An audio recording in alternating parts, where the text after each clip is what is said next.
All right, guys, welcome back to the channel. We just wanted to make a quick video and talk about an article on Facebook real quick that really kind of aggravated me a little bit because, as those of you know, that this is not just a gun channel. This is a channel about my faith and who I am. The channel's name is made after a verse, in Psalms. So my faith is very important to me. And if I'm not sharing my faith in this channel and implementing my faith into the channel, then I feel like I'm wasting my time. Uh, I feel like even the gun stuff would become more idolatry to me if I did not interject my faith into these videos.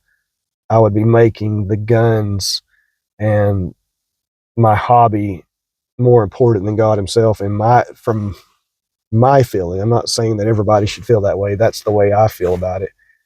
And I always want to interject the word of God. But I saw a Facebook article, and it was making fun of the Bible clearly. And I don't know if it's not Facebook themselves, but they push content and they push things that they mock God Himself, and they allow things to mock God, and they allow things to suppress gun related content and stuff like that. We all know that as well. But this article had mentioned that the story of Second Kings chapter 2, where the story about Elisha. But what they said, they left out all the details. They basically said in the Bible, 42 children were killed because they made fun of a person's baldness. And while the story is true, and there was so much falsehood in the comments too, some people you could tell were trying to defend the story and tell the truth of the story, and some people were mocking it even further. And I find that so sad that people do that kind of thing. It really is sad that people stoop that far down in order to try to feel better about their lack of faith. And because they don't want to believe the word of God, because that makes them accountable to somebody or something bigger than them, they want to mock it and end up being no better than these kids that perished in this story. And they better be careful when they do that as well, because there is consequences for that thing. But I just wanted to clarify this story because I know that probably most of you watching this video, I think a lot of you are Christian, but a lot of you are not. Most of the non-Christians won't continue to watch this video once they realize what it's about. But a lot of you know the truth of the story, but I want to share it, and because it's something on my mind, that Elisha was going by this city and had helped this one city with their water problem. And a lot of those people in that area were serving idols, worshiping idols, talking about human sacrifice, all kinds of wicked stuff going on, very wicked sexual acts going on in the nation at that time. Just a lot of wickedness going on during that period of time in Israel and around Israel. So these kids have probably been taught by their parents to mock God and to worship these idols, and they had probably mocked the man of God in front of their kids. And when they came out, they were not mocking a bald man. They did mention his baldness when they were mocking him, but the Bible clearly says they were mocking him. And they weren't just mocking his baldness, they were mocking him as the man of God because he was the man of God. And that's the problem that came from this is who they were mocking. You got to realize who Elisha was at this time. Elisha was not just a man of God at this time, he was the man of God at this time. So he was the number one man in this culture, in this world of that time. He was the number one man that communicated the word of God to the people across the entire world. He was the number one man for this. And God had set him apart for that, and they were mocking him as a man of God. They were mocking him as a leader and somebody God had chosen. And that is the reason why these children were killed. And let's specify this. Let's go into detail a little more about what this is talking about, or who this is talking about. When you translate this word in the King James Version, the words that were used is a lot different than what we would perceive today. These could have been kids from like 10 years old to 18 old. So right before they become men, they could be in this category. So this wasn't 4-year-olds that were innocent and just being naive and innocent and mocking the man of God for his baldness. That's what the Facebook story tried to present. The details are that these could have been 10-year-old to 18-year-old who rejected the faith of their past culture, rejected the God, the creator God, the one that had saved them and pulled them out of Egypt. These are boys and young men, I won't say young men, these are young people that had rejected their foundational doctrines, rejected the God that had saved their people so many times and had been turned to idols during this time. That's the kind of young men that we're dealing with in this story. But God allowed 2 she bears, which is basically, of course, female bears, to come out of the woods and destroy 42 of these young people. And I can promise you that any judgment that was done on these young people was justified. Elisha himself did not do it. He didn't tell God what to do. He just placed a curse on these kids because he knew they were mocking God. He knew that they were mocking more than himself. Even though mocking him was not a good thing, he knew they were mocking what he stood for.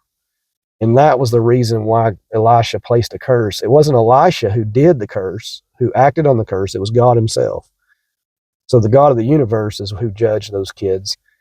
And it's funny how atheists and stuff want to, and I just get tired of it, because the atheists of this world and the people who don't want to believe the Bible, they want to mock the stories in the Bible. They want to mock the scientific evidence of things based off scientific evidence that's been given by atheistic type scientists. You know, there's plenty of good Christian scientists that would say all of science is backed up by the Word of God. And almost without the Word of God, most of science wouldn't exist, which is true. Without the Word of God, most of the scientific discoveries would not have been made so many times over. You know, like a lot of these scientific discoveries came from the knowledge that was inspired by the Creator, you know. And we could go so far into that. That's another story altogether. But I can just say that all these stories, I get so tired of the mistranslation of the Word of God, trying to skew people from believing in the Word of God. And I don't ever want to stand for that. And I always want to be against it. So I guess that's kind of my message today in talking about 2 Kings chapter 2. If you want to read it, come to your own conclusions.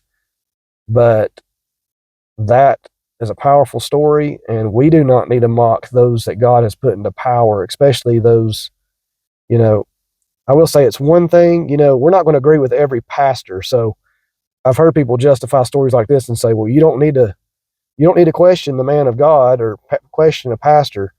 Well, not all pastors. There's a lot of good pastors, but there's a lot of pastors who are not right about everything. There's a lot of pastors who are doctrinally wrong.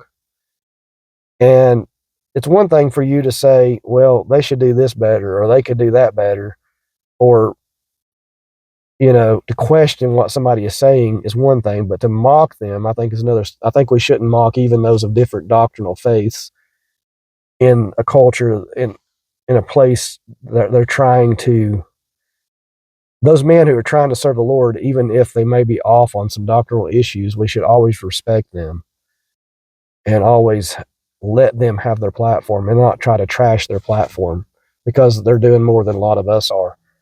But those doing that is a lot different. Questioning somebody's doctrinal stance is a lot different than mocking them and mocking the God that they're standing for.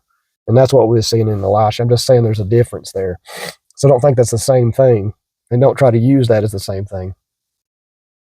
You know, in Matthew, Jesus tells the disciples to go and visit cities, and if those cities accept you, then let your peace be upon them. So basically, uh, bless that city or that house. If they don't accept you, that house or that city or whatever,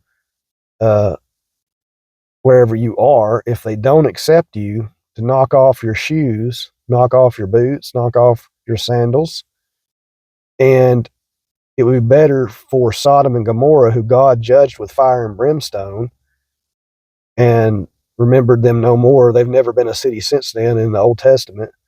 You know, Sodom and Gomorrah got judged greater than any city. And Jesus said that it'd be better for Sodom and Gomorrah in the day of judgment than the people that reject God. So the truth of the Word of God is that if we reject God and we reject what He stands for and we reject His principles, there is no consequence that is unjustified. There is no punishment that is great enough. You can't say that death or hell or anything is too great a punishment for somebody that rejects the loving, merciful God and completely mocks and rebukes Him. And that's just the truth of the Word of God. And it's a hard truth for people to swallow. But if you reject Jesus Christ, you absolutely, beyond a shadow of a doubt, will be judged either in this life, and I can promise you in the next, but maybe in this life, but most definitely in the next life will you be judged if you reject Jesus Christ.